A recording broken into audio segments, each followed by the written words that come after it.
Dear students, good morning. आज हम आपके सेकेंड चैप्टर के part second the sound of music के पार्ट सेकेंड पार्ट का अध्ययन करेंगे। इसका टाइटल है the shehnai of Bismillah Khan. जो आपके चित्र में दिए गए हैं, क्या आप इन वाद्य यंत्रों को पहचानते हैं? Do you know these people? क्या आप इन लोगों को जानते हैं? What instrument do they play? और कौन सा वाद्य यंत्र वे बजा रहे हैं?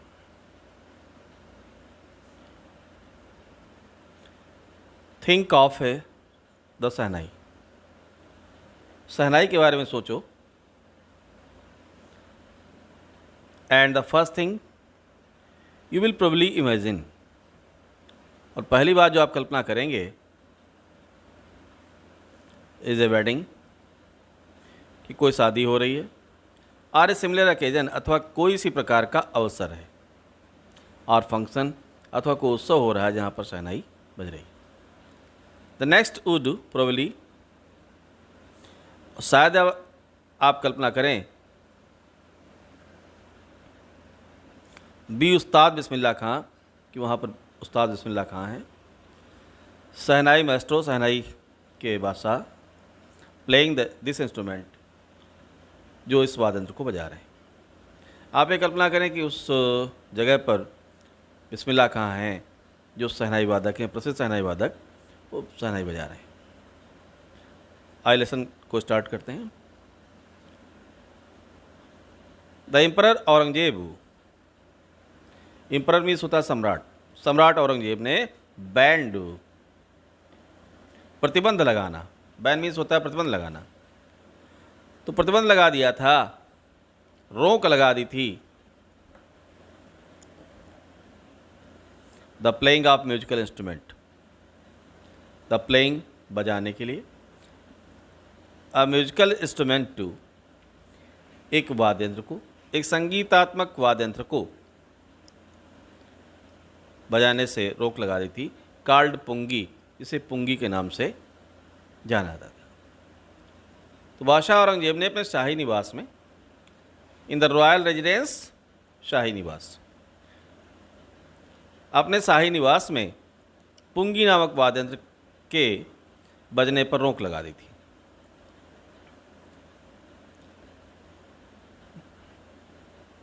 फॉर, क्योंकि, it had a shrill unpleasant sound, क्योंकि ये रखती थी श्रिल, श्रिल मीन्स तीखी, अनप्लीजेंट मीन्स होता है अप्रिय, क्योंकि इसकी आवाज़ तीखी और अप्रिय थी। Pungi became the generic name, pungi became, पुंगी बनी, जेनरिक नेम, जातिगत नाम। यहाँ जेनरिक का अर्थ हो जाएगा जातिगत, जातिगत नाम बनी for reeded noise makers. Reeded, reed नरकुल का वृक्ष होता है, तो नरकुल से बनी हुई जो शोर मचाने वाले वाद्य यंत्र थे, उनका जातिगत नाम पुंगी था। फ्यू हैड थॉट, राइटर कहता है किसी ने सोचा होगा, किसी ने नहीं सोचा, that it would one day B revived, that it would one day, कि एक दिन बी रिवाइव्ड, पुनर्जीवित हो जाएगी, कि एक दिन ये फिर से पुनर्जीवित हो जाएगी। ए बार्बर, एक नाई, of a family of professional musicians, एक नाई परिवार जो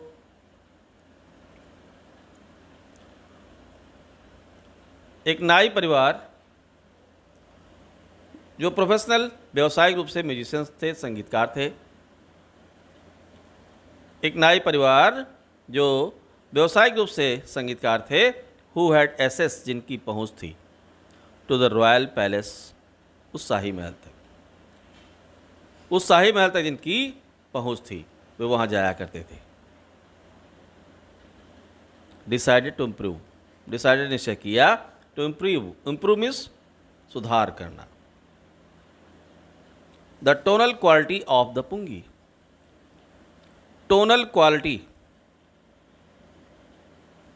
टोनल क्वालिटी सुर संबंधी,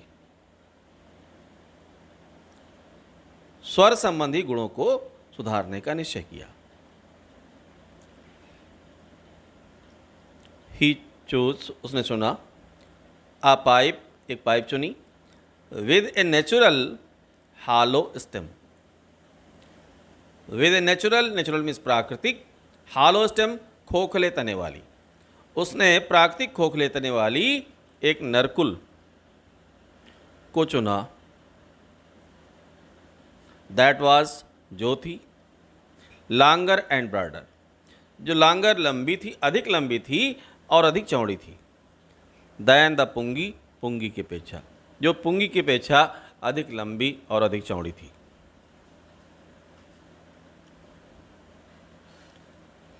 and made 7 holes, and made, और उन्होंने बनाए 7 होल्स, 7 छिद्र बनाए, छेद बनाए, on the body of the pipe, उस पाइप के ऊपर उन्होंने 7 छेद बनाए थे।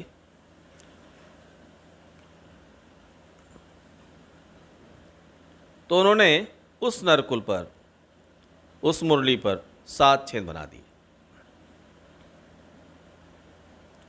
When he played on it, और जो उसने इसे बजाया, कैसे बजाया? Closing and opening, closing means बंद करते हुए, एंड ओपनिंग और खोलते हुए। सम ऑफ दीज होल्स, इनमें से कुछ छिद्रों को, soft and melodious sound were, soft Komal and melodious sound, और मधुर आवाज़ें, वर प्रोड्यूस्ड, इससे पैदा हुई, इससे उत्पन्न हुई मधुर और कोमल आवाज़ें। ही प्लेड द इंस्ट्रूमेंट, उसने बजाया इस यंत्र को, बिफोर द रॉयल्टी, बादशाह के सामने, शाही परिवार के सामने उसने इस वाद्य यंत्र को बजाया। The instrument so different to, यह वाद्य यंत्र सो डिफरेंट, अत्यधिक भिन्न था, फ्रॉम द पुंगी, पुंगी से, had to be given a new name, इसको नया नाम दिया गया। एज, जैसे कि, द स्टोरी गोज, जैसे कहानी चलती है, कहाँ से, since it was first played, चूँकि ये पहली बार बजाई गई थी, इन द शाह चैम्बर, बादशाह के कक्ष में, चूँकि इसे बादशाह के कक्ष में पहली बार बजाया गया था, एंड, और कहते हैं वाज प्लेड, उसे बजाया गया था, बाई ए नाई, एक नाई के द्वारा बजाया गया था, जिसे हम अंग्रेजी में बार्बर कहते हैं, नाई, तो नाई के द्वारा इसे बजाया गया था और बादशाह के कक्ष में बजाया गया था, कमरे में बजाया गया था। द इंस्ट्रूमेंट वाज नेम्ड, इस यंत्र का नाम दिया गया शहनाई, शहनाई नाम रख दिया गया। इस वाद्य यंत्र का नाम शहनाई रखा गया, चूँकि बादशाह के कक्ष में एक नाई के द्वारा उसे बजाया गया था।